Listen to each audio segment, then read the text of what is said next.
Good evening, everybody. How lovely to see you all here. We're very pleased from 5x15 to be welcoming you all to Conway Hall tonight. And we couldn't be more pleased to have the amazing James Rebanks with us to talk about his new book, The Place of Tides. I don't know about anyone here, but when I heard that he'd written a book about ducks and women in a Norwegian archipelago on the Atlantic, I thought, oh my God, this is like, what on earth's going on here? But I can tell you, this is one of the most sensational books I've ever read. It's completely mind-blowing. It is so different. It takes you on such a journey. It makes you think about so many things and question so many things.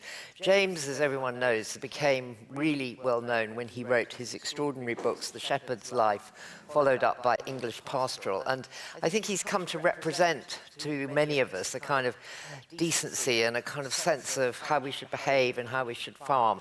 I certainly know from chatting to him just now that his phone has been ringing off the hook with people wanting to know about what his opinion of the farming situation with the vis-a-vis the budget, which I suspect we might get to, or one of you might ask. And on that note, please, there is the QR code for Slido.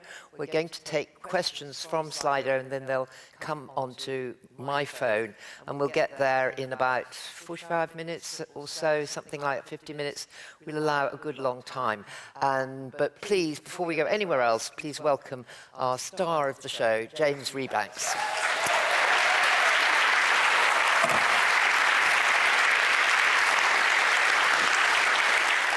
Thank you, James. Thank you so much. Thank you, and thank you for coming, everybody. That's my favourite green room in the whole world. Good, isn't it? I feel like the BFG or somebody should live in there. It's fantastic. Well, I'm sure you could rent it for the night. It's probably not so dissimilar to where you were living. James, this is an astonishing book, and you have an astonishing voice as a writer. Everybody's remarked on it, so I'm just adding to the general applause. But can we kick off by you reading us something from the book, and then you're going to talk about it and show us some photographs, which I'm really excited about. Okay. And I'm a little nervous because I don't ever speak publicly in front of my editor, Chloe Currans. But she's here tonight, and you always want to please the boss. So I'll try and do a good bit. She's a very good boss, and I better make a good job of this. I had no great love of the sea, no romance in me about islands. My heroes weren't wandering poets enraptured with the sea. But this place was beautiful. We'd arrived on a strange watery planet. I looked around and saw a sea eagle lift from a tide pole, wafting away across the waves on giant ragged wings. When I turned back to the boat, my companions were all staring out at a woman on the shore. Her hair was blowing loose in the wind, and the tide had gone out, and she was stood on the edge of a large plateau of rock covered in seaweed, a desolate black field. She stood there, totally alone in this vast estate of rock, ocean, and sky. The flatness of our surroundings meant we could see for many miles, as far as the snowy mountains on the mainland and back to Vega to the south. The whole coast curved around us like a giant sea, a huge bay that held the archipelago. The woman seemed tiny, like a figure in a vast painting. She was no more than 5 feet tall and dressed in a woolen jumper, an unzipped fleece, dark trousers, and top-turned-down Wellington boots. She was holding what looked like a broken plastic mop handle, as if to guard this isolated place. She was somehow hostile, like we'd strayed in and broken the order of things. My brain was searching for a way to explain this strange woman, for metaphors or boxes to put her in, but I was struggling. She made the little hairs between my shoulder blades stand up. I was almost breathless. The guy at the wheel asked my guide, a little nervously, whether the woman knew we were coming. Yes, she replied. I left a message. The man looked unconvinced. I couldn't work out what this woman had done to everyone on the boat, me included. We were almost hypnotized by her. And then she took a few steps and raised her hand in a kind of welcome, and the spell was broken. She was now just a woman, and we were just visiting her on her boat, and I wondered what the hell had happened. She walked across the rocks, the wooden poles of the jetty to meet us, and we glided in, and guillemots flapped splashed away across the smooth surface of the bay. Thank you. Well, that's a really tantalising and terrific place to start. So I'm going to hand over to you to basically tell the story of how on earth you ended up on that boat about to step off onto this island. And you're going to see some fantastic images. Yeah, we'll try and share some images with you. So, You've got that. so I've got that to look at as well.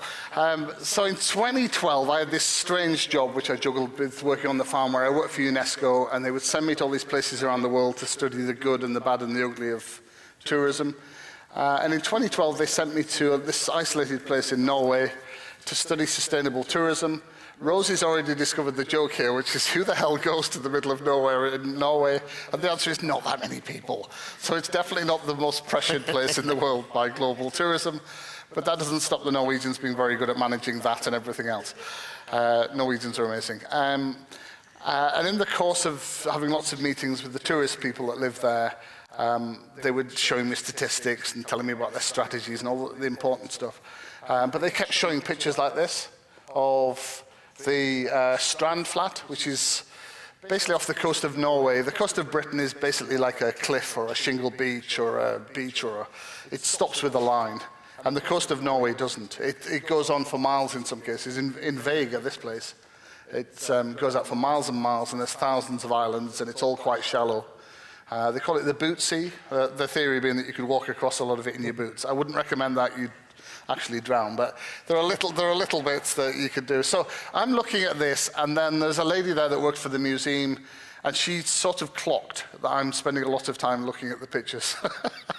And said, would you like to go out there tomorrow? Have you got like a day spare?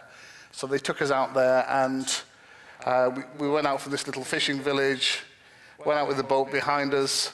It's this sort of mad half land, half sea type place, and led to they're basically the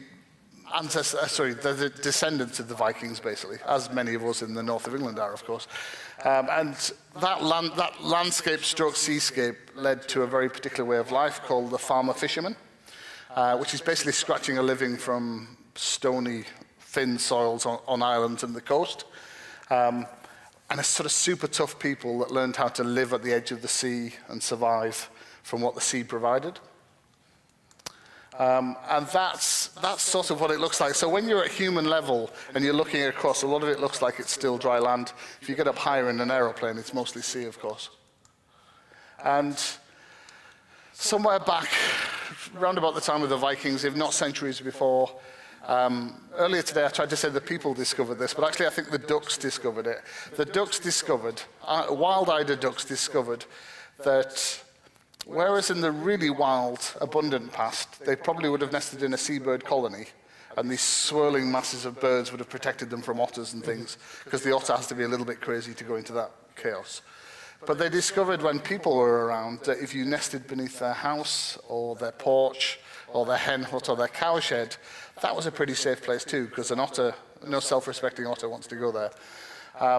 So that turns over hundreds of years into actually physically making hundreds of nests on each of these tiny little islands, which is what I went out there to do when I went back in 2019. So in 2012, met this amazing woman who shook my hand and completely blew my mind, because there was something sort of magical about her, which I described in that scene.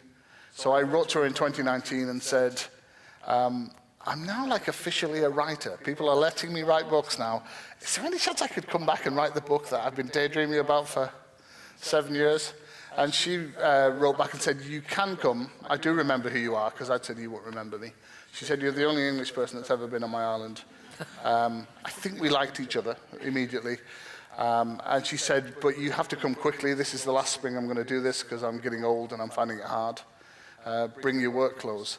I should have realized the work clothes bit wasn't like a gentle suggestion. I think it may have been the point of having an Englishman come to your island, because she was struggling with some of the more physical work.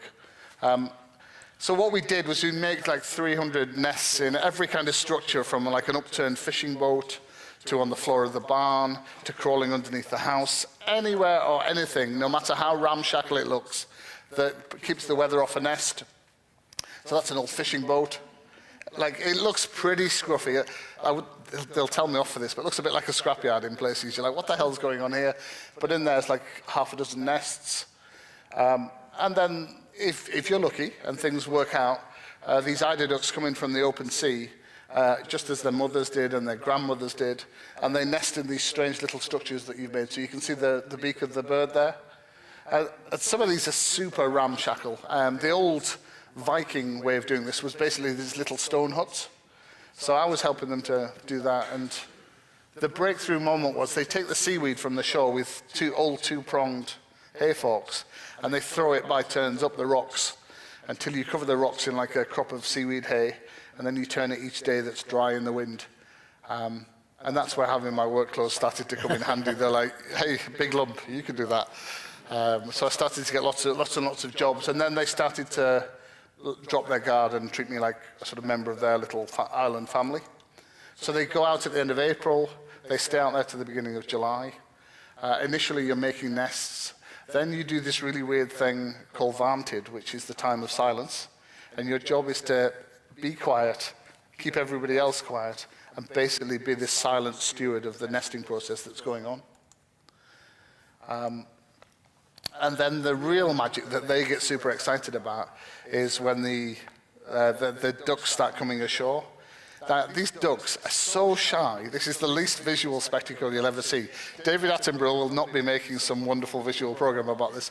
They sneak up at night, sneak into these little places, lay an egg, then sneak away. And they do that every night for 7 or 10 days until they've got a nest full of eggs. And then on maybe the 7th, 8th, 9th, 10th day, they're still there in the morning.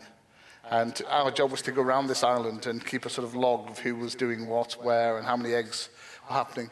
And they have all these weird traditions, like the first egg in the nest is the most likely one to be taken by a raven or a heron. So they take it as rent for the landowner of the island. So it's a little bit like in the hills of England. The landowner is often somebody more wealthy or somebody further afield or somebody aristocratic or a trader or whatever in the past. So he gets a tray of eggs, these first eggs, and they put these in. And they told me this lovely thing, which is they sort of copied the wild. So where these ducks are still trying to nest in the wild, which is very difficult for them because there's lots of predators, they're pulling like light bulbs into the nest, anything that would fool a raven. So the raven comes along, pulls this piece of this sort of light bulb out, goes, this is a useless place to scavenge feed, and then doesn't bother the nest again for the whole nesting season. So these ducks are seriously smart. Now, it took me about a month before I made a nest that passed their inspection. Even though these nests look very basic, there's a sort of whole art form to exactly how you do this. And Anna, who I stayed with, was an artist at this. She's like a craftswoman at making these beautiful nests. As I say, 300 of them. And these ducks were very unconvinced by Englishmen, but absolutely convinced by her. I think perhaps because they knew her, like their mothers knew her, their friends knew her. So she could touch them, and they would turn around and touch her hand with their beaks. She would even let them touch I nearly said chicks, didn't I? So there's a joke in my family which I should tell you about, which is somewhere in the process of writing this book, I forgot that baby ducks were called ducklings. I started calling them duck chicks.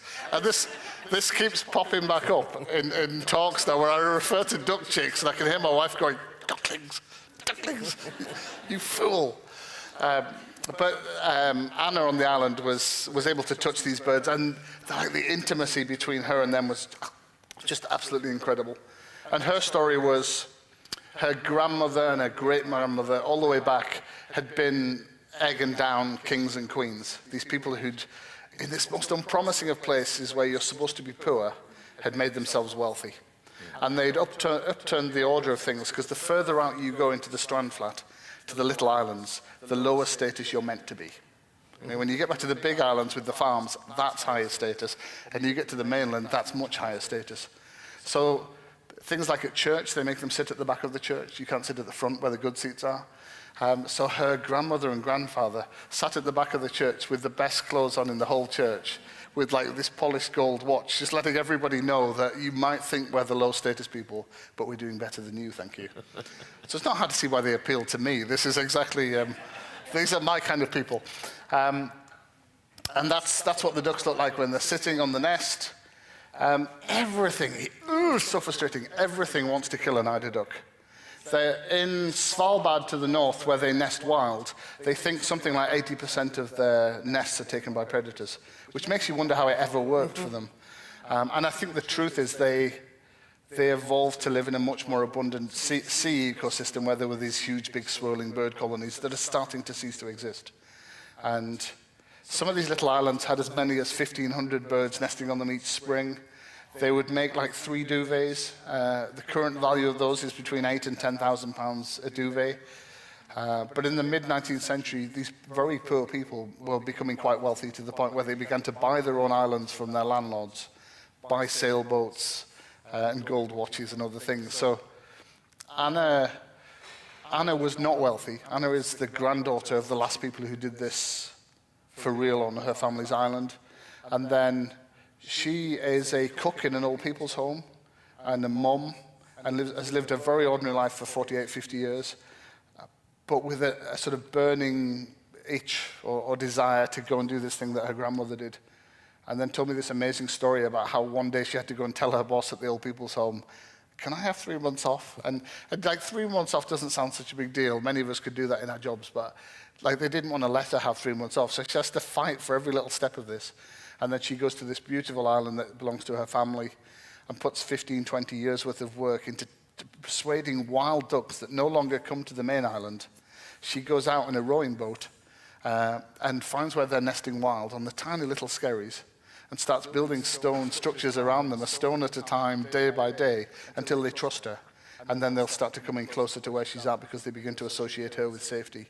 Like this is actually, what she did is actually harder than what the Viking women did in the first place to create it. It's on another level of stubbornness. And I asked her, why did you do this? And you know when you meet remarkable people and they don't think they're remarkable, she's one of those. So she would just say, I just wanted to recreate the world of my grandmother. And the super cool thing about her, and that's her hands there, is she'd, and we'll talk and do more questions in a moment, she'd sort of kick-started this resurgence of this. Because it only ever takes one nutty person, doesn't it, to do the thing. And then somebody else goes, I'll help you. So her friend Ingrid stepped up to help her, and other people were keeping it going on other islands. And when I went there are now 20-year-olds and 30-year-olds and 40-year-olds trying to restore the ducks or trying to help the ducks on their islands, building them nests. And this had caused a little bit of a revolution in the community. So I think what's my take, just my take, I think what happened was in the distant past, many of the women had lived very independent, autonomous lives where they made decisions, they were tough, they ran the Down enterprise or they ran the little farm. And the husbands were often going north to fish. So there's this super tough, independent tribe of women. And then the 20th century sort of makes everybody better off. Norwegian policy does exactly what it says on the bottle. It makes everybody better off and better educated. What they don't tell you is that they were very tough about it. They moved people in from remote places into bigger communities. They centralized everybody. They brought them back to the schools and the hospitals and the colleges. And they tried to move people away from these places and these traditions. So she's going against history. She's going against government policy and everything. But she was... yeah, just an absolutely remarkable person, sort of fighting the age she lived in a way. And yeah, they're just beautiful hands of a really, really beautiful person. And when the ducks left, so when I went there, I thought, oh, they're excited by the feathers. That's what this is all about. Not for her. It was all about the ducks. So she's got this really intense relationship with the ducks about caring for them. When they left the down behind, it's like, oh yeah, that's just the work. Let's put the kettle on and we'll do the work in the sunshine. But it wasn't exciting in the same way. They spend the rest of the year cleaning this down, so, which is actually way more fun than it sounds. It's a lot boring, monotonous work, but you're sitting in that beautiful scenery. The sun's shining if you're lucky. You've got a cup of tea, you're eating lefse, like the pancakes, the cinnamon pancakes that they make, which have definitely not helped my waistline. And you're chatting about everything, and you're getting to know each other, and it's work, but it was like the most sociable, chatty work I think I've ever experienced, which was lovely. And that's what it looks like when it's been cleaned. And we know, so this is like an amazing tradition. We know back in Viking times they were selling this to Italy and all over the world. We know that owning these islands and the people that did this tradition was one of the most wealthy things you could own as a Viking king. And probably before we talk about it, the big thing that really knocked me for six was it was like stepping back in time in that you're stepping away from the internet, you're stepping away from electricity until they turn the generator on every third day. Your phone only works intermittently. It's super silent. There's no distractions. You can't walk off the island. It's like enforced 1962 or something. It's like sort of really, really quiet and old-fashioned. And a lot of the beauty of that place that I tried to capture in the book was about being with them. It was like an enforced little family with these complete strangers who are different from me in age and gender and everything. And they sort of took me under their wing. About 2 or 3 weeks in, Ingrid, who's Anna's friend, said to me, "So this thing you're doing, this thing you want to write, you're sort of like an honorary woman, right?" And I said, "I'd be delighted if you could go with that." I realize I'm a flawed version, but I'll give it a go. And then she said, "Okay, well, in that case, you need to know everything that's wrong with men." And it took 3 weeks at least to go through all the things that were wrong with men. It was a proper deconstruction of the male ego. And I think I may have, my wife will know better than I, but I think I may have needed to hear every damn word of it. And as well as that, they were incredibly kind with me. They shared their stories. They probably sensed that I was a little bit burnt out and tired at that time. So they were so loving and simply sort of kind in a simple way. And it's one of the joyous things of my life to be sort of locked. It reminded me how good people are. Like, we live in this world, don't we, where it's very dark. Like, there's a lot of things to feel anxious about. And just being there with them reminded me, oh, most people are really good. Yeah. Most people are really kind. Most people want to look after you. And most people are just incredibly generous of spirit. And those are not startling observations, but they were things I needed to see again and be reminded of. And then the other thing I should probably briefly touch on is I sort of went there because I thought she was heroically tough, and I wasn't feeling tough at that time. And I thought I'll have some of that toughness. And I also thought, because the UNESCO job particularly, and then everything that was happening to farming, was taking a toll on me. A lot of the stuff I saw in the UNESCO job was just really grim, and it really made you worry about what was going to happen to the world. So I thought going to an island got you away from that, which is the most naive, silly idea ever, because you get there and you're like, okay, I'm slap bang in the middle of a Norwegian fishery that's been extensively fished for 250 years, that's might not be as bad as a British fishery or a French one, but it's still overexploited. These are charts showing the decline of sand eels and other things in their waters. These huge these huge bird mountains, they call them. Sort of seabird colonies are collapsing all across the northwest Atlantic. I spent a lot of time talking to bird scientists. They can't really explain it. If you have a couple of beers with a marine biologist and you say, "Tell me the simple version of this," they just look back at you and go, "We don't know. We've wrecked so many things so badly so many times over such a long period of time. We're not quite sure what this is." So the example one of them gave me was, if you take all of the whales out of that system in 1850, then the things that whales ate go into like a boom and bust cycle afterwards. And it might be a 15-year boom and bust cycle, like a trailer on the back of a car when you're driving too fast. It goes into this mad after cycle. But we didn't just do whales in 1850. We did the cod in the 1970s. We did this, that, and the other. We released North American mink into that landscape, all sorts of things. So there are so many things happening so dramatically, they don't know which one of the after-wiggles it is of which event or how they're interrelating to things, which is pretty darn scary. And I'm going to, because I really want to talk to you more than I want to talk about pictures, that's actually the island that we were on. It's absolutely remarkable place. So those are the fells of the central fells of Norway. And that's where we were sort of sitting out. And yeah, you just had to pinch yourselves at times that you were out there. And strangely, that I felt at home, because one of the themes of the book is, although this is very exotic, and you might think, what's he doing there? I actually felt like I was going home. I found people that made me feel like I was home again. And I think it's because they reminded me of my grandma and my dad and other people that had vanished in the 10 years before that, who I think in a funny way, I didn't realize they were doing this for me.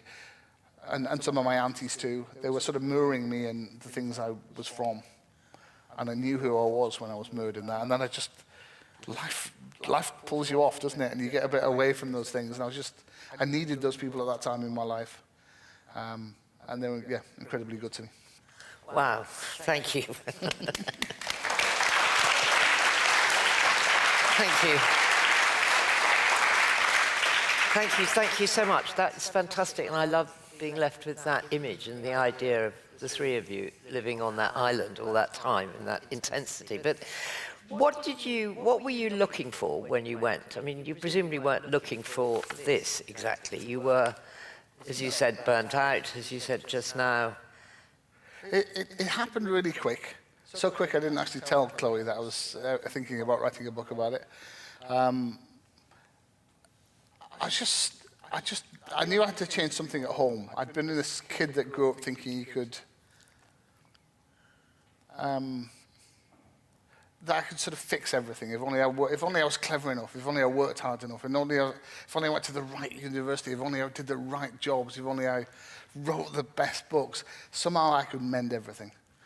And I think I realized about 5 years ago when I was there, or just before I went there, that's actually bullshit. You're not looking after yourself very well.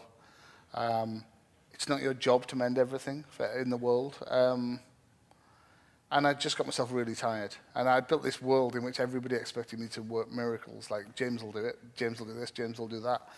And it becomes normal to be doing like excessive amounts of things or writing things through the night for magazines and stuff like that.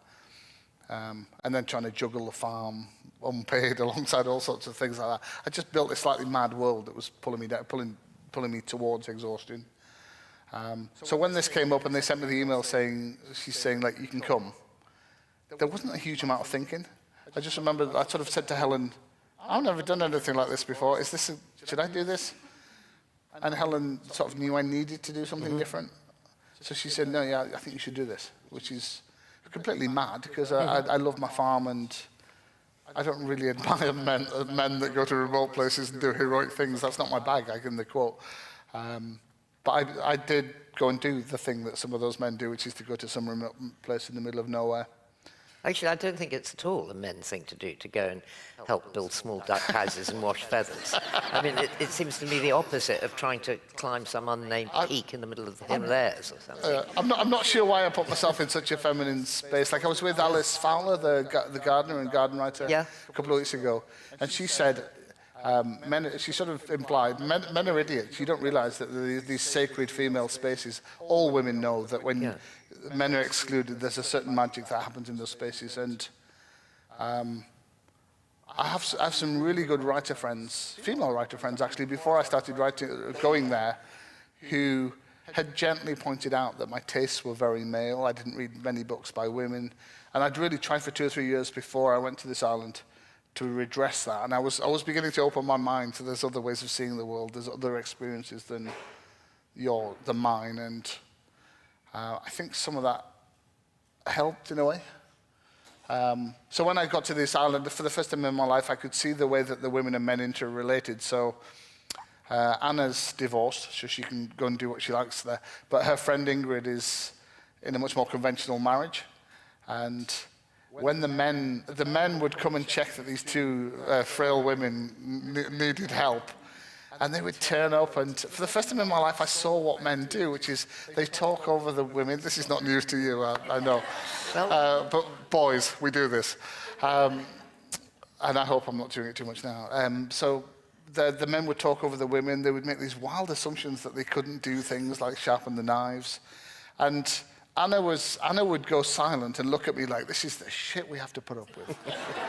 But she wouldn't argue with them. Her thing was, I'll just suffer this in silence, they'll go, and then I'll be me again. That was her strategy. And then Ingrid was different. She would sort of play the role to keep her husband happy. And he would say things like, you don't take the little boat out across the water, do you? And she would go, oh, no, I don't. And then he would get back in the boat and leave. She would get on the boat and go. And Anna would say to me, why does she do that? Why does she have to lie to her husband? But I can see why Ingrid would. I can see why in a traditional society women would play the role and then out of sight, out of mind, do whatever they then wanted to do. They're just different ways of getting on in the world. So Ingrid had sort of done a deal with her husband that she could go out here with her friend Anna to do this work each spring, but he got to go to Lanzarote later in the year for the kind of holiday he really wanted. And after like a couple of glasses of wine in the evenings, Anna would say to her, "You fucking hate Lanzarote." Like, it's just German men looking at girls in bikinis, and your husband's probably doing it as well. And so you had these two voices of womanhood, really. You had Anna, like, "I'm not playing these games anymore," and Ingrid saying, "I'm married. You have to give and take." Was the husband worried about you? When I first got there, yeah, so this guy's like 35 years older than me, but he turns up at the jetty on the first day, looking me up and down like proper aggressive, like, "Are you safe with these ladies?" And I'm thinking, yeah, I think I'll be all right with them. Like, so Ingrid said to me, "Can you show him your phone with like the picture of your wife and the kids on?" And he looked at it and went, "Oh, okay." But I think for a few days when they were opening my mind to their experience by being there, I get it more. Like, I was probably laughing at that when it first happened, but why should they trust a man to be safe in their space? No, absolutely. Why would they not ask questions? And why would he not be a bit worried about his wife? That's all legit. And actually, I was talking to some other younger women that were thinking about going to do this just in the last week, because I've been in Oslo. And some of them didn't dare go out to do this. And it was fears that women have to live with that men mostly don't have to live with, about, if I'm out there on my own, and there's creepy fishermen around or something, am I safe? And who wants to be in that hut in the middle of the night worrying about a man outside? There's real things that women have to worry about. Had you ever thought about any of that before? I think I've gone through life gloriously oblivious to what women have to think about and care about and worry about. Not entirely. There are events in my own. I hope my mum isn't listening to this or mind too much, but I found out when I was a kid. I've never mentioned this before, maybe I shouldn't, but I found out that my grandmother was raped when I was a kid, and so I didn't grow up completely oblivious. I know that women get hurt by people and are more vulnerable than men, but have I really been switched on to that, or been in any way useful to the women in my life around me about it? Or no, I don't think I have. Did you always think you had to be the protector? Probably, yeah. Probably. And that's not all bad, right? Like, No, not at all. But that would be a traditional man's way of thinking they were caring for people. But yeah, I definitely had my eyes open to all of this, all of those kind of issues when I was there. And also it's different hearing it from real people than it is reading it, right? It's sort of theoretically in your head because you've read some books about some of those things. But seeing how it affected them. And then it tied into other things there. So on these islands, they have these things called huldra, which are like female trolls. And when they first told me about that, I thought, you don't believe in that. You're modern Norwegians. And actually later on when I met Anna's daughters, we were talking about the huldra, and the daughter said, "We don't believe in any of that anymore." And Anna said, "I do." And she actually did. So where the house is on the picture there, in these rocks in the background, Yep. She believed that she'd seen a giant woman there. So these are, like on a ship's brow, they would paint these sort of giant, noble women's faces. That's what a huldra's face looks like. In the sunlight when she was first there, she thought none of this sounded weird on the island. It all started to make sense. So she thought she'd seen one of these women. And there were stories there, but I think it relates back to what we were just talking about gender and men and women. Because these stories get told a lot in places where women are there on their own. And huldra are famous for playing tricks on men or hurting men. Like, why would you tell that story if you're a woman and you're worried about being alone at night? You'd want men to be scared of a fairy story, wouldn't you? You bet. So even the fables and the myths began to make sense the more time I was with them. And yes, a little, and it really sounded real and plausible, some of those stories as well. So when Anna had first gone to this island 12, 15 years earlier, there had been a big storm that had washed everything away. And she thought she was going to drown in this house, like the waves are nearly coming and to hit the barn. And then when she wakes up in the morning, a lot of her wooden nest boxes have gone. But they're sort of sat on top of other rocks further across. And she thought the huldra, before she woke up, the huldra had helped to pull these out of the water, put them on the rocks. And They have all these mad to us traditions, like in the cow buyers. There's no longer cows on this particular island, but there's sort of 6 stalls for the cows, and one of them is for the Huldras cow. Right. And the Huldras have these invisible blue cows, and the Huldras live in the rocks. And this might sound like mumbo jumbo, but when she was leaving the island, it seemed to give her peace of mind that somebody would still be looking after it. The Huldra would look after it. And also, she didn't think the Huldra were scary. No, of course not. No, to her they're not scary. They didn't hurt me. They're women protectors. They're women protectors, and she felt, she'd had this feeling the whole time she was there, someone's watching out for me. Somebody's looking over, and it had helped her. Whether it's true, whether it's myth, fable, whatever, it had been a useful thing for her. And, yeah. I think that's completely wonderful, actually. I think we all need one. All women need a Huldra. When you were there, you write a lot about the environmental degradation that's going on. I mean, I was shattered by many things, the collapse of the seabirds, but also the fact that you found rubbish. Yeah, so this pristine whole landscape. Yeah. So the Gulf Stream, it's absolutely charming. So all of the rubbish that washes up on these islands has B&Q, like all of our brand names written on it. It's washing down rivers in England or off the coast or in a storm, whatever, or falling off boats. And it washes up in the Gulf Stream onto these islands. Almost everything built on these islands is built with English timber that's been salvaged from the shore. But what looks really natural on these little islands, like these seaweed banks, are like 50% fishing nets and plastic rubbish. Like we spent several days gathering plastic rubbish from around this little island. We didn't get 10% of it. And like you go back a week later after there's a high tide or something, you're like, oh, there's more now than there was last week. And Anna was very resilient and robust, but also worried about that. They were talking about, I think there was a story while I was there about they'd found microplastics at the bottom of the Mariana Trench. Yeah. I think they found microplastics in women's breast milk. They have, and in in the placentas. Yeah. And they've definitely found it in the brains of the killer whales and orcas that are hunting around these islands that were there when I was there. So you, far from being away from the degradation of the planet, I don't think I've ever looked it in the face more starkly than when I was there. So that little island used to have, or that family of islands had about 1,500 nests in the past. When I was there, it had 130 nests. When I last spoke to them, I think it's down to 70 nests. They have on the barn, they write each year how many nests were occupied and how many had eider down in them. You can see the collapse of the sea on the barn wall. Are there other islands? How many other islands have ducks? So no one's entirely comprehensive with any of their numbers about this. They think there's less than 20 duvets a year coming off this coast from this tradition. So what is that? That's about 20 duck people.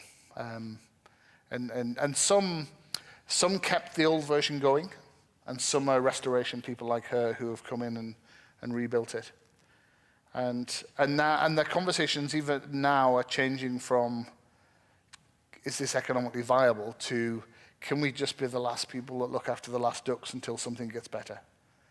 Like that's how grim it is. Like you used to have 1,500 ducks and you were wealthy, and now you're going to give up 3 months a year to help 20 ducks, because if you don't, there's no ducks left. Like how grim is that? Sorry, I'm not trying to ruin your night or make everyone feel gloomy. No, I mean one of the many things that's really striking about your book is just how you can live with so little and be happy, and that when that rubbish arrives, there's such a stark reminder about, well, how much rubbish we all have, and the strain we put on the planet for, at the same time as we've managed to lose the seabirds, lose the whales, lose the fish, etc., and the ducks, we've also accumulated all this staggering amount of other stuff. That's right. I was reading Kate Raworth's book, The Donut Economics. Donut Economics. So we sort of all know, don't we? We consume far too much. We need to live in a world with less economic growth and less consumption of stuff. And if that's true, and I've no reason to believe it isn't, what does that look like? And in a funny way, I felt like I saw it. Like that woman consumed almost nothing except for some food. Much of that came from the sea when I was with her, and yet she was the most satisfied, happy, in a simple way, wisest person I think I've ever met. So I think we're framing it as loss, but a lot of what we're living at the moment is false highs and weird stimuli and too much sugar and too much TV and stuff, isn't it? Can we live without a lot of that? Probably. We might have better lives. And I think she knew that. What was it like abandoning? I mean, you said you got occasional phone signals, but it sounds really as though you were totally cut off. At times, yeah. So Did you have withdrawal as such? so I like to think I'm a farmer. I'm quite calm. Who thinks I'm calm? No one thinks I'm calm. Everyone knows I'm manic. It's pretty obvious. What a lie to yourself that was, James. But I'm bookish, and I can entertain myself in quiet places, or at least that's what I think I am. And yeah, I was a bit like a drug addict on this island without all of the stimuli and the speed of things happening. And maybe that's because I juggle a farm with a writing life, and there's this happening and that happening. And also you have to be the superhero. yeah, you've convinced yourself you're the superhero of the movie, which is all equally nonsensical and tiring. And there I wasn't. I think maybe what I really liked about this island, which may be way too revealing, is I was not that important. And it was quiet. And for the first time, maybe since I was a kid, I was sort of bored at times. Mm-hmm. And I think I remembered why that was a good thing when you were a kid, because that was when you worked out what you were interested in, wasn't it? That was when you worked out what floats your boat. Or that's when you filled it with the thing that becomes the thing that you love in your life, or you reached out to somebody and you made friends. Like, having some emptiness in your life is probably a really, really healthy thing, isn't it? I think it's essential. And I had none, like literally none when I went there. So I was just a bit jumpy, and I think they sensed it. But they couldn't do anything about it. They would just sort of gently tease me, like, you're not used to this pace of doing things. And also for them it's much more normal. They were older and steadier and more sensible. And then there was this other thing, which was a lot of the work is observational or looking. Now, I could not, it took me weeks of being there to settle to the fact that just watching these birds come in or observing them, that was the work. I was wanting to run around doing things, but they actively don't want you to do that. They're like, you're not allowed to be here if you're going to be noisy. And if you start doing things, you'll be noisy. So, and I didn't realize I was getting myself into any of that. Those are sort of slightly weird side effects of putting myself in that place. But I do think and I sense that you're going, because we had a little chat through that, I know that you're the same, right? You've had a life full, right, of stimuli. Absolutely. And it's very strange how, you can't live without it.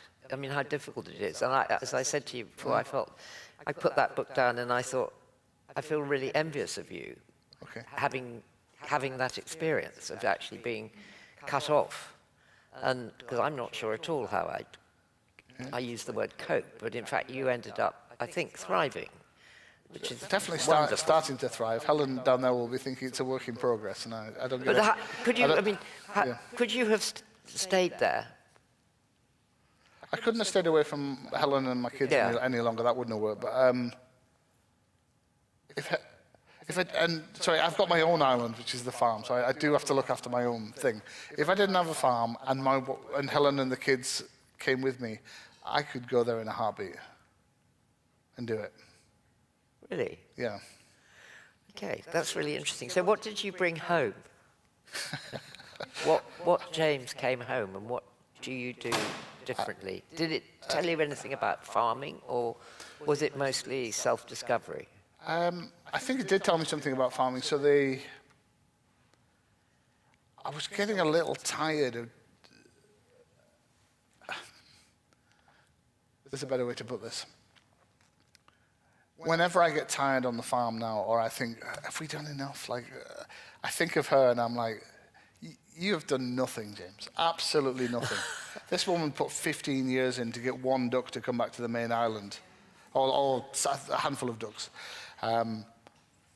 That woman shows up every single day and never gives in to despair, never whinges. And do you know what? If there's only 6 ducks left in that whole bloody archipelago, she and people like her will still keep showing up and looking after them. What have I got to complain about? And Anna's thing, which I really like, and I've tried to make it my own, is there's a sort of indulgence to despair. I don't mean to mock anybody that's feeling low about the state of the world, but it can be crippling to getting things done. And she had quite a low threshold of patience for it. If I said anything along the lines of despairing about the sea or something, she'd just be like, don't waste that energy on that. Let's go and pick some plastic up. Like, do a real thing to make a real difference. And I think I brought that home to the farm. I'm probably more fired up. I know I'm more fired up since I went there about making the farm better. Okay. What does that mean, making So, the farm better? I've got two versions of the future around my farm. One is, you know, like Cormac McCarthy's The Road, you have like this dystopia. Yeah. In that dystopia, there's going to be a little bit in Matterdale that's absolutely beautiful, full of trees and butterflies and birds, with an old man on it going, I fucking told you. I fucking told you. That's the grim version of it. And I don't want that to happen, of course. Yeah, so I think I was having so much fun with that joke. I think I forgot the question. Well, you said there were two things. No, there were two things. What the hell was the other one? I've got no idea. I mean, we've got the road and your farm in the middle of the hills. I have no idea what the other thing was. Hilariously, it's like duck chicks. I've got a brain fault somewhere. I've said to James that I think that any woman who is 70 or over will be pleased to be called a duck chick. Called a duck chick. I think it's flattering. Yeah. Yeah, sorry, and the other one is about self-discovery. Almost just growing up, which sounds ridiculous for a 50-year-old.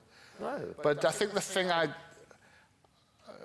well done me for working out something so simple. What I basically realized is, I think we're all like rafts on the water, right?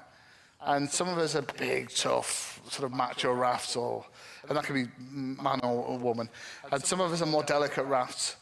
And little delicate rafts, you don't have to put too much on them to tip them over, so they've got to be really careful about what's on and what's off and how you manage it. Over here, you can stuff loads of stuff on that raft. But you know what? Absolutely everybody's raft will tip over if you put enough stuff on. And that's so simple, and I just not understand it. So I'm over here being Mr. Big Raft that can give it all that. And then for the first time in my life, round about then, and through being with them and being on that island, I was like, oh, you idiot.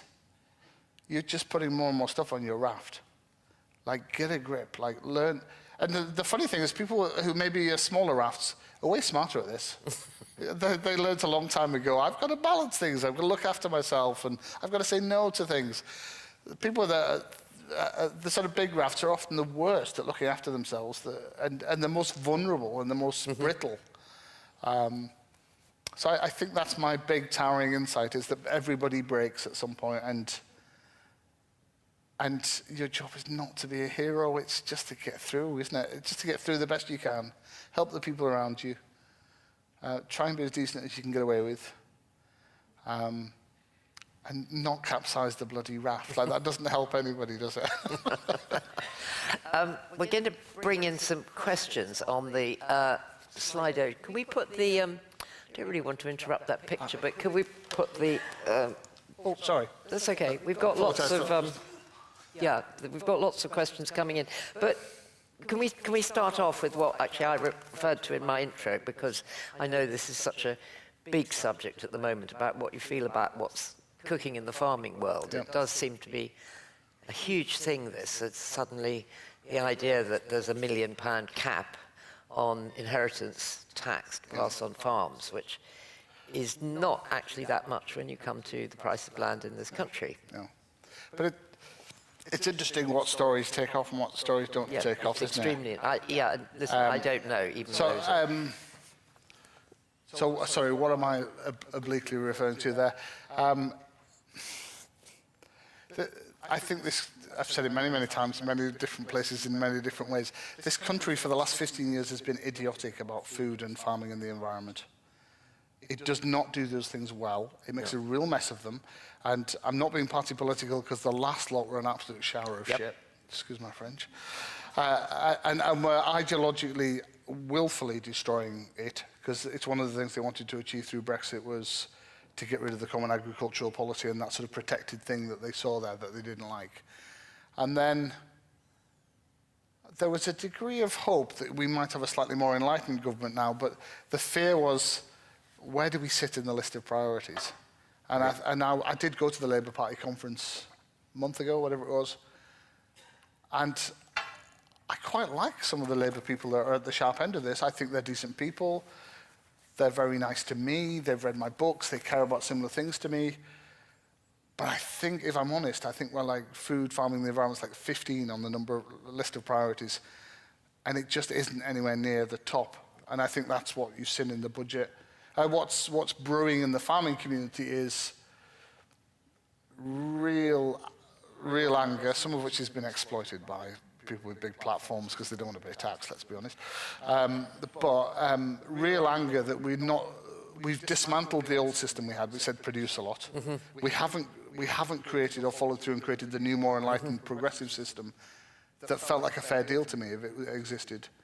And then not only have we not delivered that, but in the first budget of the new government, there's one or two things that really trigger the farming community that say, actually, we care less than that. We actively think you're somewhere to come and get the money. And the country's fairly broke. They have to find money from somewhere. I've got quite a lot of sympathy for the tough decisions that have to be made.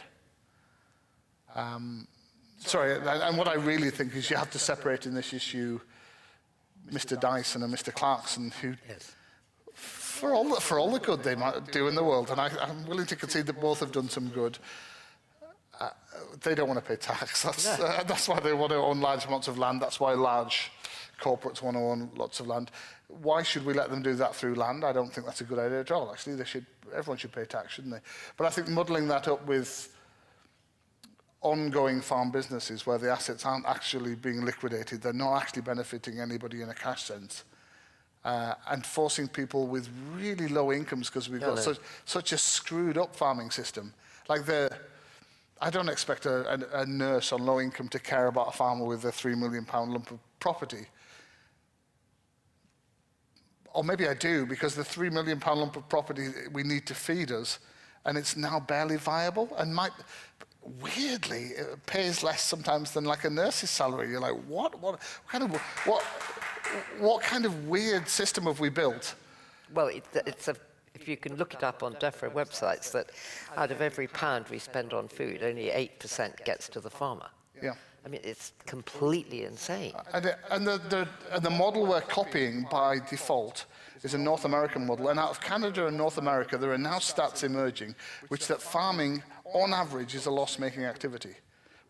You mean supported by subsidies completely, or not supported at all? It's actually a very weird system, because what they're trying to do is to concentrate power and scale into very large corporate farms. They're actually land accumulation schemes. So they're often capital rich, but they make almost no money. And one of the best ways to get rid of farmers all around the world is to make the actual job of farming have no money in it. And so it's sort of batshit. And you pick the papers up now, and it's all this sort of highly simplified, super emotionally charged culture war stuff on both sides. And what it really needs is somebody to just step back from it and go, what the fuck? Mm-hmm. Like, what are we doing with farming? What do we want from farmers? Mm-hmm. And I think we need more of them. I think we need more small farms. I think we need more family farms. We definitely need people to be able to make a decent wage from doing it, not by trashing things. As I've said in previous books, and everybody here will know, I think we should ask loads of our farmers. I think they should be living with the highest environmental regulation on earth, highest welfare regulations on earth, the least meds, the least pesticides. But that's going to make it more expensive. And as a country, we'd have to stand behind that and go, do you know what? You can't bring the stuff in that undercuts that from elsewhere. Sorry, it's a big massive thing. But you can't pick one issue out and just... It's becoming, everything we say about farming is becoming sort of nonsensical. Well, it's become so political, and it's got divorced as well from what farming's about. And one of the maddest things here is the new environmental schemes that we have for farmers. So at the moment we're restoring a piece of land, partly on our own land, partly on some other lovely people's land. Hello to Robert Nanny, and Robert's great because he's not from a farming background and he's trying to work with us on this, nanny. But he's like pulling his hair out, going like, this is mad, this system. So to claim the money to do the project, we have to spend the money, go through this highly bureaucratic process that we could easily fall foul of, to several weeks down the line claim the money back for the thing that we did. And if there's a shortfall or we do anything slightly wrong, we don't get to... Like, why would any old farmer or farming man or woman take those risks? And where would they get the money from if we're asking them to produce food with no margin? This is mad. It's just madness. Right. Come to a question here from the wonderful Vicky Hurd, who's the agricultural lead at Vicky's Wildlife Trust. Hello, Vicky. How do you think we can ensure a better public goods basis for farm support so farmers, nature, and taxpayers do benefit long term, not the huge investors? So it's slightly going further on what you were saying. It's a really good question from somebody that I super respect that knows what she's talking about herself. But I don't think we were that far off. You know, when you get within touching distance of something I think could have worked. So the schemes that I've just been talking about are kind of okay if you put enough, you could make them easier for farmers. They definitely need more money in them for farmers, but it isn't a huge amount of money and it delivers a hell of a lot of good that benefits everybody. So most of the estimates are between 3 and 5 billion would crack this. You'd have a sort of transformational change across Britain. Many of the mechanisms... But how would you be putting it in when you say 3 to 5 billion? You'd be putting it in through countryside stewardship, through the ELM scheme that they've come up with. Which is the environmental land management. Yeah, I'm actually not sitting here saying those are dreadful ideas or dreadful schemes. With some tweaks, with more investment, with more help for farmers, with more people working for Natural England and DEFRA, because it's actually the bottlenecks are all people. You need an officer to come out and spend quite a lot of time working on your application, processing it, getting it through the system. I think that would work. And do you know what? I think if sane people went through the UK's national budget, I don't think you'd struggle to find 5 billion out of the existing... there's a lot of stuff in there, like the carbon capture thing. What was that figure? 22. Was it 20-something billion? 22 billion. 22 billion. There's money for that. Insane, too. 22 billion pounds for that. We can't even maintain a 2.4 billion budget, which the National Audit Office... A says isn't enough, and B says that's just a made-up figure that matches what it was when we left the EU. Like, we literally, as a country, have legal obligations to restore biodiversity, respond to climate change, or we're in really big legal trouble. And if we can't find 5 billion quid to do that, we're a joke. But I think a lot of the problem comes back to the fact that we're so disconnected from our food. I was listening to you on Start the Week this morning, and you were talking to a woman who's trying to tell the story of a leather bag as such, right back to the cow. And the divorce, I mean, I was thinking of the leather bag, but also thinking of just something, food you buy in the shops. There's sort of no relationship back to the field and the farmer, and that the fact that you only get 8% in a way says it all, that we have seen the advertising, the marketing, the packaging, the kind of all those things have somehow become more important. And unless we rectify that, it feels very hard to know how we rectify the fields. Yeah. And we need, I mean, I increasingly believe, like, you know, we had the beverage report led to the NHS. Yeah. We need that we need that kind of thing, like a national food system vision and plan that explains to everybody why this really, really matters. It matters for your health, it matters for your food security, it matters for this reason, that reason, and this is how you bring those things together. And I think my frustration with the current government as of last week is, and I know they've got a lot on their plate, I'm not making cheap digs. Shouldn't this be the moment where a progressive government that just won a landslide victory, isn't this the moment where you find 5 billion quid to do all the cool stuff? Like, we'd probably have to wait a generation for that to ever happen again. Because God knows the other lot aren't going in the direction where they would care. It's heartbreaking to me. It makes me want to, coming back to sort of Vicky's point, Vicky and I think Sarah Langford and a whole bunch of other people are here, Sue Pritchard at the RSA. There's so many super smart people. Women. No coincidence that they're women. Women. Yeah, I'll give you that. There's so many super smart people, and somehow it's not at the forefront of progressive politics, and I don't know why that is. Like, it really is so important. Like I was in Norway last week, and after I stopped doing my talk thing, because the book was launched out there, there was a man from the Norwegian military stood up and he said, this country is ridiculously vulnerable. And there was a sort of gasp, and people said, what do you mean? He said, we have less than 6 days food supplies in Norway. Well, we only have 3. In Norway. We have 3 in Britain. Yeah. Finland has 6 months worth of food supplies because Finland has never stopped thinking about Russia and never stopped thinking that at some point it may need 6 months worth of food supplies. Like, that degree of vulnerability is just not sensible. It's really not sensible. It takes a relatively mild catastrophe of one kind or the other to put you in real trouble. So when the 7/7 bombings happened in London and they sealed the city and no trains went in and out, the Cabinet Office's response was to ring up the head of Marks and Spencer and order every single sandwich in the country to be brought into London. That was our food security plan. It's true. And COVID, like the logo is leave it to Tesco, isn't it? Yeah. Like they ring Tesco and go, what are you going to do about it? Like, I don't think Tesco's job is national food security. They're running a just-in-time... Yeah. And in fact, they did a terrible thing by offloading the school meals to that French company instead of saying, we will give money to local cafes to make the food. There's no imagination. The thing that blows my mind is the sums of money we're talking about are not... So small. They're so small in the big scheme of things. So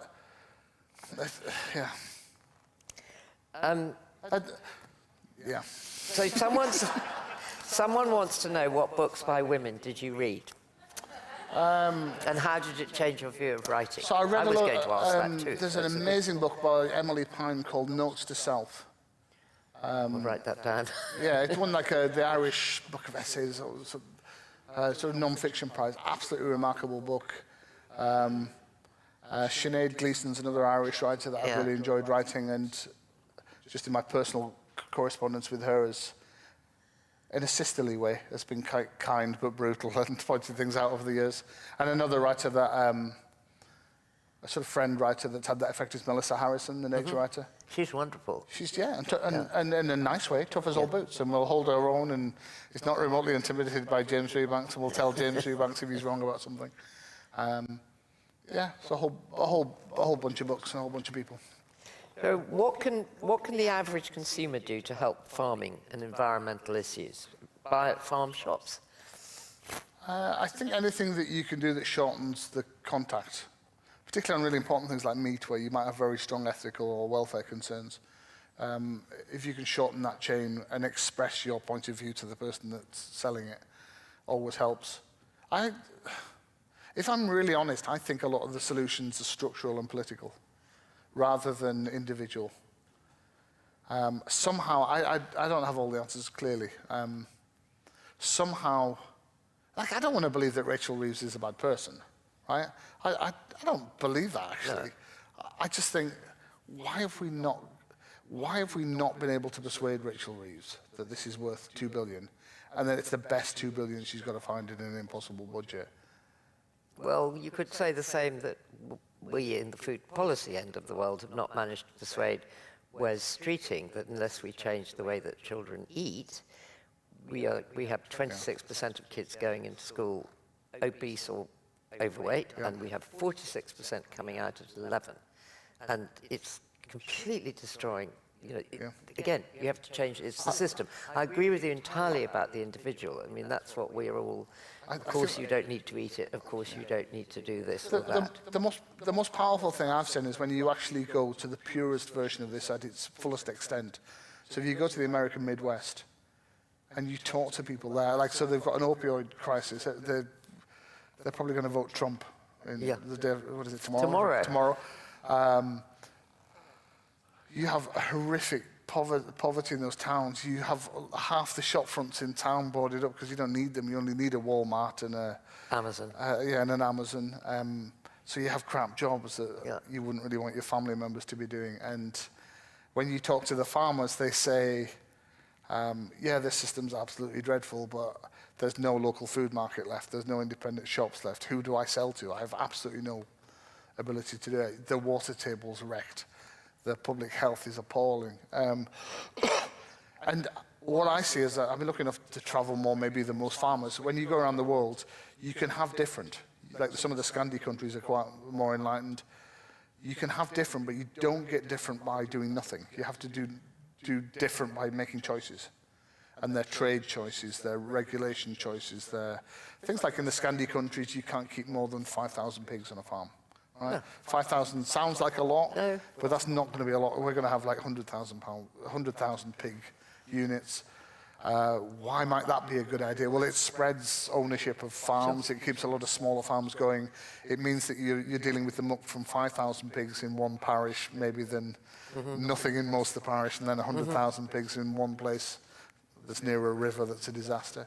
There's real things we can do bit by bit that just make this better. And we don't seem to I don't know why our political culture is so bad about farming food and the environment. We don't seem to believe in, I don't know, like a part of me wants to go, what are we all doing? Like, why are you not winning? Why am I not winning? Why are we not writing good enough books? Are we not making the right films? Are we not speaking to the right people? I see it more like a challenge to try and crack. And that might sound a bit silly. No, it doesn't sound silly at all. Okay. But it does feel, we have a group called Peers for the Planet. We try and put climate legislation into everything, and we might spend months trying to put in one line which says local council rules will take consideration of the climate. And you think, and then at the same time you watch what's happening in Spain, and you think the reality is so far from this tiny, tiny little thing that you've sweated about. So, yeah, it's the need for some massive shift. And we're somehow not communicating our concern or our anger in a way that makes people politically nervous, are we? I mean, it's... Well, possibly. It's an interesting thing to say that we're not the most... I do food politics, so you see the power of the industry, which is so colossal, so colossal against what we do. 98% of all advertising is on junk food. Yeah. And it's scary. If you look at the Olympics, it's Coca-Cola and McDonald's. Therefore, they're put up as the most healthy foods in the world. That's right. And you have the footballers now moving the soft drinks out of the screen in front of them. yeah, It tells you and everything. Red Bull sponsoring the rugby. I mean, it's a kind of... It's very hard for the individual to fight that kind of machine. And I agree with you, we need the government. So I think at the moment, the Labour Party is pretty disappointing on that level. That they think it can be washed away. Okay, another question about Anna, which is a good question. Talked to you a lot about the ducks, but she didn't talk that much about herself and how she felt. Did it make it much harder to write the story? Yeah, so she was, like a lot of the people I really admire in life, she was quite coy about talking about anything other than practicalities. But it was also very clear, and she'd have these moments where she'd tell you a lot more. And I took that to mean she wanted me to understand where she'd come from and the fights that she'd had to make. And she was... I think that one of the things I love about her is she began to tell me this whole history of her people, this incredibly proud history. And yet the post-war history was, they had this thing called the North Norway Plan, which is about moving people away from everything she cared about, everything she believed in.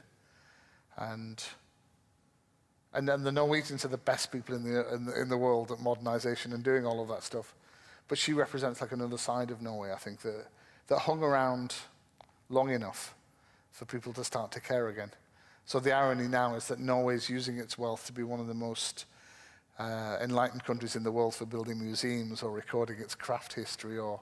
And she stuck around doing this for long enough for those people to turn up on the island and go, what are you doing? She's like, I've been keeping this going. Well, is she proud of what she's done? I mean, is that the right word? Yes, she's a little... She's not... she's the opposite of big-headed. She's supremely modest. And the people that know around her know what she's done and how great she is, but no one's singing it from the hilltops. She's not a high-profile person. Even in her little village, she's relatively low-profile. And I know in The Shepherd's Life, I wrote about my family being like the nobodies, the sort of history of... said something like the history of our landscape would be the history of the nobodies. And I like proud nobodies, or nobodies that fight back, or that hold on long enough to change things. And I'm not going to lie, I probably said this already, I think there's a certain, you can find answers in those places. There's a certain wisdom to people that go against the tide, literally, or see the world differently. She really saw the world differently to most people that I'm surrounded with in the modern world. There's like a serenity to it, and a focus to it, and a fierce editing out of distractions. It's a really good way of putting it, the editing out of distractions. Yeah. Including me at times. She'd sort of tell me out like, shut up, and shut up. Just shut up. Did you eat the eggs? Someone wants to know what they tasted like. So they taste a bit fishy. They've got this fantastic, I did have an odd one or two, so like, with dippers or whatever. They've got a hell of a thick, waxy, hard shell, sort of concrete shell. But yeah, there is a surplus of eggs, because if they're laying like 10 eggs in a nest, that's probably too many chicks to survive more than about 24 hours on the water. So going with 5 or 6 to the water seemed to be a more successsul strategy. So you could take away that. So we were taking 1 per nest. But even then, I asked Anna about that. So when she retires, she will be due a kind of egg rent as the last duck person, maybe 30 eggs or something like that. And she said, I don't want them. Just let the birds keep them. She didn't want to take anything at all. She was only going through these conventions because that's how it had been historically. And she didn't want any of it. So she's fully identified with the ducks and doesn't want to take anything from them at all. I think you've partly answered this question, but it's really about what you think the future is out there. So I think that one of the most joyous things when I was out there is I started meeting these 20 and 30-year-olds that there's a real movement to go back to their family properties. So when the state moved them in off these outer islands, many of them didn't take down their houses. They left them there, and they went back to them as like holiday cottages for the summer. So some of these people even live in Oslo, hours to the south, or the south of Norway, but they were going back for their summer holidays in their ancestral home. And now some of the kids in the family, or some of the young people are now going, could we do this? Mm-hmm. And she provides this wonderful example of, yeah, you could. You could. And it might be like me on my farm. It might be you have to have a laptop as well, and you maybe have to write an article for whatever, the Daily Mail or something horrible tomorrow. Or maybe you're a software programmer or something else.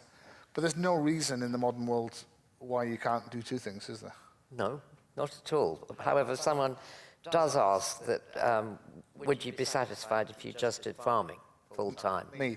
Yeah, and not all the extras. Oh God, that's an awkward question, because Chloe's down there and she'll be like, you're in the book? She'll do the book. I don't know. I find it a bit much doing both at times. I've made a rod for my own back, haven't I? Because this is going well. And, but I'm super serious about it. I haven't spoken about it. I'm super serious about the farm, both the environmental stuff on the farm, but also the livestock breeding. Like, I am going to talk about the bull, Helen. Don't try and stop me. Yeah, could we hear about the bull? Yeah, so one of the things I've been working on with my 17-year-old daughter, Bea, is building up this herd of belted Galloway cattle. And we're so chuffed, because I'm basically boasting. So our first bull that we thought was good enough to go to the society sale went a week on Friday. I'll be honest, I didn't think I'd win. I just wanted to be respectable. Hopefully in the top third maybe of the sale was what I was aiming for. And we had the first prize, senior bull, at the breed sale. And he matched the world record for a belted Galloway and made 20,000 guineas. Way. By the way, for anyone who doesn't know, a belted Galloway is a black cow with a white stripe around its stomach. It is, and one of the great native breeds of this country. But is this just a man on the stage bragging? I hope not too much, in the sense that what I bloody loved about it was most of what was done that day was done by my 17-year-old daughter, Bea. She absolutely kicked ass that day. She showed it herself. She pushed me out of the show ring so she could show it on her own. She walked it on, like walking around a ton-in-weight bull in front of everybody without batting an eyelid, beautifully, sold it. So I think the answer to your question is I'm just bloody confused whether I'm a farmer or a writer. I love both when I'm I love both when I'm fully into it, and then I get a little cross with both when they're taking me away from the other, or I feel like both are too much sometimes. And that's a very first world problem, isn't it? Yeah, I guess it is, but it's a good problem to have shared with all of us. And somehow we've got from ducks to belted Galloways in the course of this. I wasn't going to miss that. Yeah, it's very, very good. I'll think of that, Paul. James, thank you so much. And thank you, everybody, for their questions. And we're going to have a book signing outside now. And this is not only for you, but for actually about the best Christmas present you could give just about anybody, I think, with the surprise. So please keep farming, but please keep writing. I'm on Chloe's side here. Thank you. And I never take for granted that people have turned out on a night, not just you, but everybody else here, giving up your time to come and see us. And there are some incredible people in this audience tonight that I just want to say thank you to very quickly. Yeah. Particularly my penguins. So the Chloes and Ingrids and Duck Rosies chicks. and Ingrid's mum, who's been helpful as well, all sorts of people. So there's, a lot of people that mean a very great deal to me in this audience, and I know I'm going to see some of you in the next half an hour. Good. Thank you, everybody. Well, anyway, whatever the combined effort, it's a triumph of a book, and thank you for sharing Thank you. it.